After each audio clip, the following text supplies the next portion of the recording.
नए मंत्री आज अपना पदभार संभालेंगे। आपको बता दें कि अपने विभाग की योजनाओं की समीक्षा भी करेंगे मंत्री अधिकारियों के संग बैठक भी करेंगे। नए मंत्रिमंडल की पहली बैठक कल होगी। मंत्रिपरिषद की बैठक शाम 4 बजे होगी। मंत्रिपरिषद की बैठक और पुनर्गठन के बाद ये मंत्रिपरिषद की पहली बैठक होगी। इस बैठक में 2023 को लेकर फोकस होगा।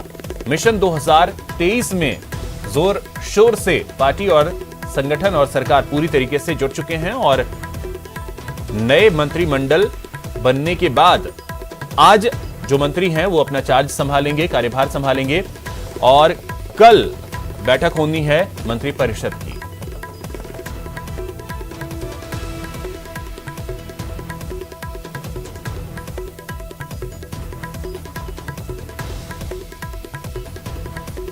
और चलिए अब आपको बताते हैं कि गहलोत कैबिनेट में किस मंत्री को कौन सा विभाग मिला है। टीम गहलोत का पोर्टफोलियो फाइनल।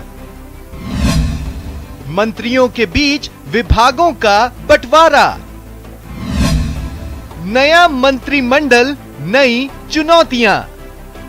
मैं हेमाराम चौधरी ईश्वर की शपथ लेता हूं कि मैं विधि द्वारा स्थापित भारत के संविधान के प्रति सच्ची श्रद्धा और निष्ठा रखूंगा।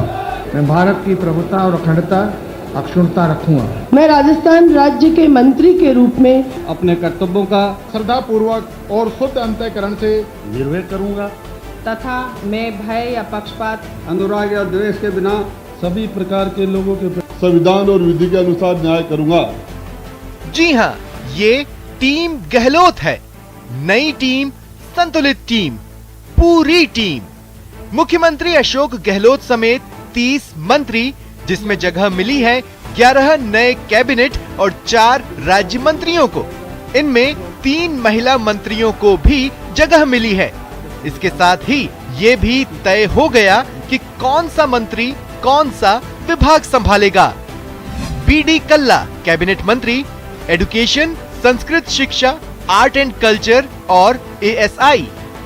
शांति धारीवाल कैबिनेट मंत्री, स्वायत्त शासन, नगरीय विकास एवं हाउसिंग, कानून, इलेक्शन। प्रसादी लाल मीणा कैबिनेट मंत्री, medical and health, excise. Lalchand Kataria cabinet मंत्री, कृषि एवं पशुपालन और मत्स्य योजना स्वतंत्र प्रभार, गृह राज्य मंत्री। सुभाष गर्ग तकनीकी शिक्षा, आयुर्वेद स्वतंत्र प्रभार, अल्पसंख्यक मामलों के राज्य मंत्री। सुखराम बिश्नोई श्रम स्वतंत्र प्रभार, राजस्व राज्य मंत्री। ब्रिजेंद्र ओला ट्रांसपोर्ट एंड रोड सेफ्टी स्वतंत्र प्रभार। Murari Lal Meena agriculture marketing, state स्वतंत्र प्रभार, टूरिज्म, सिविल एविएशन राज्य मंत्री। राजेंद्र सिंह गुढ़ा सैनिक कल्याण, home guard and civil defence स्वतंत्र प्रभार, पंचायती राज और रूरल डेवलपमेंट राज्य मंत्री। Zahida Khan science and technology राज्य मंत्री। इसके अलावा मुख्यमंत्री अशोक गहलोत ने अपने पास वित्त एवं टैक्सेशन, गृह एवं न्याय, कार्मिक विभाग, सामान्य प्रशासन विभाग, कैबिनेट सचिवालय, एनआरआई, आईटी एवं कम्युनिकेशन, सूचना एवं जनसंपर्क विभाग रखे हैं। जिम्मेदारी तय होने के साथ सभी तरह के कयासों पर भी विराम लग गया है। गहलोत कैबिनेट और मंत्रिमंडल के सामने जनता का भरोसा बनाए रखना बड़ी चुनौती होगी। वहीं अपने कामकाज से कांग्रेस के लिए 2023 की मजबूत जमीन तैयार करने का भी दबाव रहेगा। Bureau report, news 18 network. और एक बड़ी खबर आपको बता दें, बीएसटीसी बीएड विवाद मामले में आज का दिन बेहद अहम है। हाईकोर्ट में आज एक बार फिर से सुनवाई होगी। बीएड अभ्यर्थियों के भाग्य का फैसला होगा।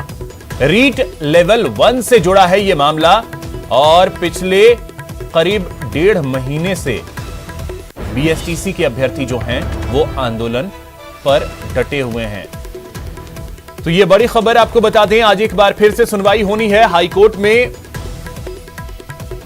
चीफ जस्टिस की बेंच इस मामले की सुनवाई करेगी और कल जो सुनवाई हुई थी वो पूरी नहीं हो सकी थी समय अभाव के कारण और एक बार फिर से अब से कुछ देर बाद 10:30 बजे का वक्त है और 10:30 बजे सुनवाई शुरू होगी। चंद्रशेखर सहयोगी अधिक जानकारी के साथ जुड़ गए हैं। चंद्रशेखर, कल तो सुनवाई पूरी नहीं हो सकी थी, आज क्या उम्मीद की जाए? देखिए, इसको समझने के लिए सबसे बड़ी बात यह है कि जो राजस्थान उच्च न्यायालय के मुख्य न्यायाधीश अखिल कुरैशी है, उन्होंने इस मुद्दे को जो है जो गंभीरता से लिया है। चूंकि लंबे समय से जो आंदोलन चल रहे हैं, इसके अलावा जो बीएड किए हुए जो 9 लाख अभ्यर्थी जिनका परिणाम रुका हुआ है, उनको भी इंतजार है इस फैसले का। तो कुल मिलाकर जो कल करीब 2.5 घंटे मामले में सुनवाई हुई थी, जिसके बाद आज जो है मामला फिर पूरकवाद सूची में 1 नंबर पर जो है सूचीबद्ध किया गया। और चूंकि पहले से तय समय है कि 10:30 बजे मामले में सुनवाई होगी। इस मामले में अगर जिस प्रकार से लोग इंतजार कर रहे हैं फैसले का, तो मैं उनको तो पूरा थोड़ा प्रोसेस बता देना चाहता हूं कि सबसे पहले जो है अभियोजन पक्ष की ओर से जो प्रार्थी पक्ष है उनकी तरफ से जो बहस की जाएगी, उसके बाद सरकार की ओर से जवाब दिया जाएगा, फिर केंद्र सरकार की ओर से जवाब दिया जाएगा, जिसके बाद जो है वापस जो है रिजॉइंडर पेश किया जाएगा, जिसके बाद जो है मामले में फैसला आएगा। हालांकि ये बहुत लंबा प्रोसेस होता है, लेकिन चूंकि कोर्ट गंभीर है और कोर्ट जल्द से जल्द इसका निर्धारण करना चाहता है, तो 2 से 2.5 घंटे 3 घंटे तक यहाँ पे सुनवाई की जा रही है।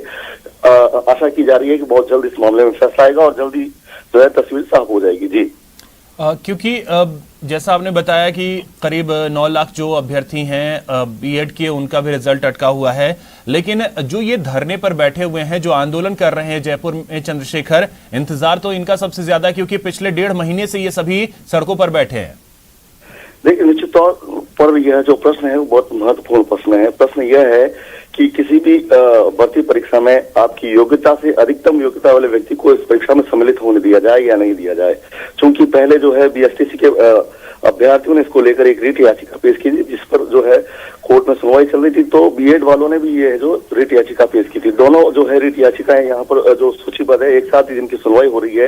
हाईकोर्ट ने पूर्व में जो है उनके परिणाम पर रोक लगाते हुए, बीएड के परीक्षार्थियों के परिणाम पर रोक लगाते हुए जो इनको बैठने की अनुमति दी थी। लेकिन अब सबसे बड़ा प्रश्न यह है कि अब इनका परिणाम कब जारी होगा, क्या इनको जो है राहत मिलेगी हाईकोर्ट से बीएड योग्यताधारियों को, या बीएसटीसी योग्यताधारियों को जो है राहत मिलेगी। कुल मिलाकर इस प्रश्न का जो जवाब हाईकोर्ट को तय करना है कि किसी भी परीक्षा में अगर अधिकतम योग्यता है तो क्या वो योग्य है, पात्र है या नहीं है। जी बिल्कुल, तो ये फैसला जो भी आए चंद्रशेखर, ये पूरे देश के लिए एक कहें तो मिसाल होगा। निश्चित तौर पर जो भी फैसला कोर्ट की तरफ से आएगा वो एक लैंडमार्क डिसीजन होगा और जो आगे और भी कई भर्तियों में जो है निर्णायक साबित होगा। जी चलिए, बहुत शुक्रिया चंद्रशेखर आपका तमाम जानकारी के लिए। तो फैसला जो भी हो, चाहे वो बीएसटीसी अभ्यर्थियों के पक्ष में आए या उनके विरोध में आए, जो भी फैसला आएगा वो एक लैंडमार्क फैसला होगा, इसमें कोई दो राय नहीं है।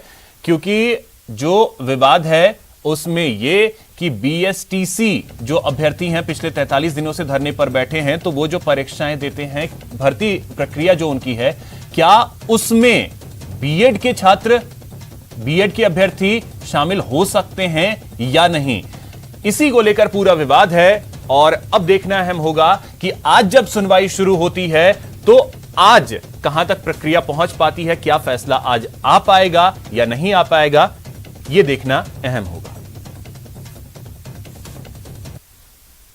लोकसभा अध्यक्ष ओम बिरला का उत्तर प्रदेश दौरा, यह बड़ी खबर है, आपको बता दें। उत्तर प्रदेश के सिद्धार्थनगर जाएंगे ओम बिरला, कपिल वस्तु महोत्सव में शिरकत करेंगे, खेल महाकुंभ में भी शामिल होंगे लोकसभा स्पीकर ओम बिरला। तो ओम बिरला का उत्तर प्रदेश का दौरा, सिद्धार्थनगर जाएंगे और यहां पर आपको बता दें कि कपिल वस्तु महोत्सव में वो शिरकत करेंगे। इसके अलावा खेल महाकुंभ में भी शामिल होंगे।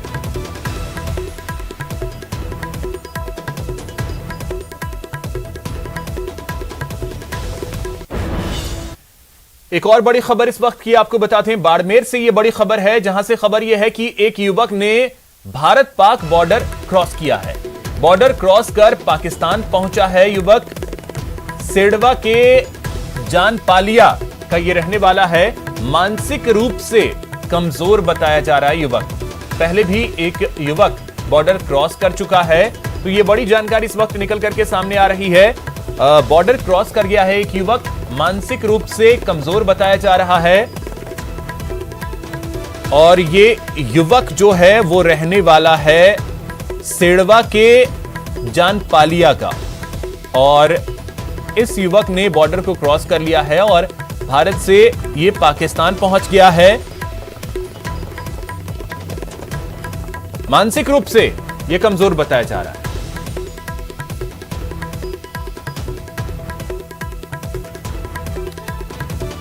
तो देखिए, इससे पहले भी एक खबर पहले भी आ चुकी है जब एक युवक जो है वो बॉर्डर क्रॉस कर गया था।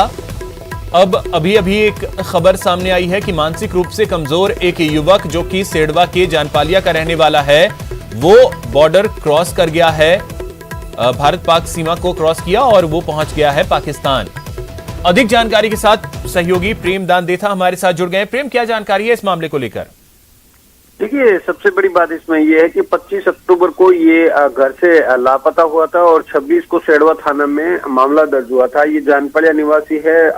15 languages, 26 states, 1200 plus reporters, 66.9 crore viewers. India's largest news network, News 18 Network.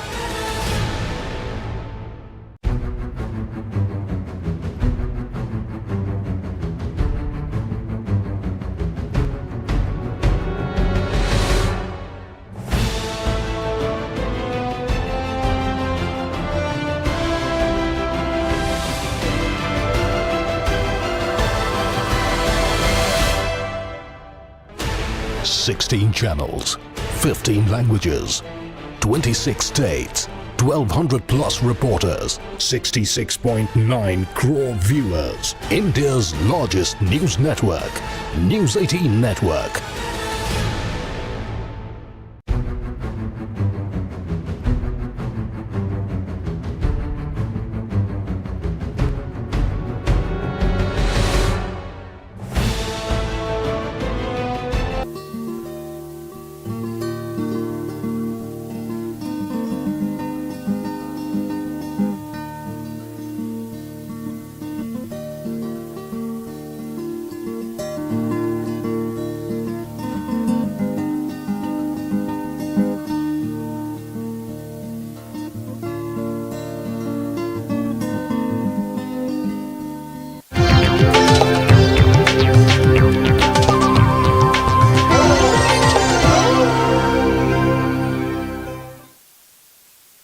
Break के बाद आपका स्वागत है। बड़ी खबर आपको बता दें, माउंट आबू नगर पालिका में पार्षद आपस में ही भिड़ गए।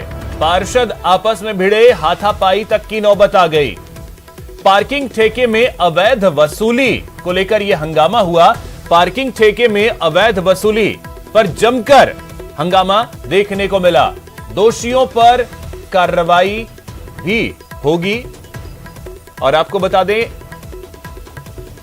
कि ये तस्वीरें जो हैं वो माउंट आबू से सामने आई, जहां पर नगरपालिका में आपस में ही ये सभी पार्षद जो हैं वो भिड़ गए। गाली गलौज तक हुई और नौबत हाथापाई तक की आ गई। पार्किंग ठेके में अवैध वसूली को लेकर यहां जमकर हंगामा हुआ।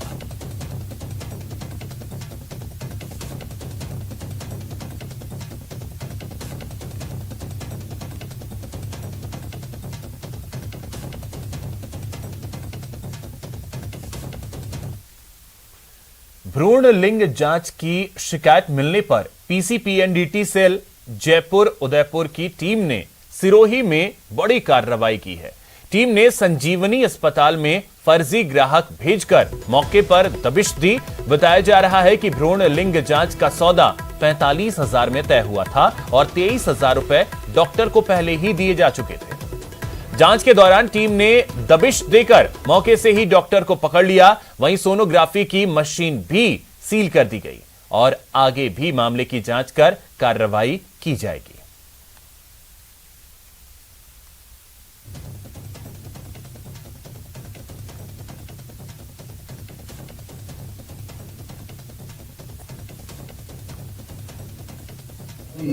हमें इसमें सफलता मिली और गर्भवती है, डॉक्टर के बीच की जो जो दलाल है उसने 45,000 रुपये में सौदा किया और फिर वो भैया देखे गर्भवती या ऑफिशियली उन्होंने छोटी मोटी रूटीन की जो सोनोग्राफी जो वो काट के और फिर उसकी सोनोग्राफी की और अंदर डॉक्टर से फिर वो वापस बात करने की प्रसूता के साथ है और प्रसूता के सामने ही डॉक्टर को उसने 20,000 रुपये दिए और 23,000 रुपये खुद ने रखे हैं। 2,000 रुपये जो रसीद कटी वो हमारी जो फर्द नोट बनती है उसमें नंबर सुबह हम सारे नोटों के नंबर देने से पहले 2,000 रुपये के गले से हमने जब्त किए। ऐसे टोटल 45,000 रंगियात को जब्त किए तो हमने सोनोग्राफी मशीन वगैरह सीज कर दी है।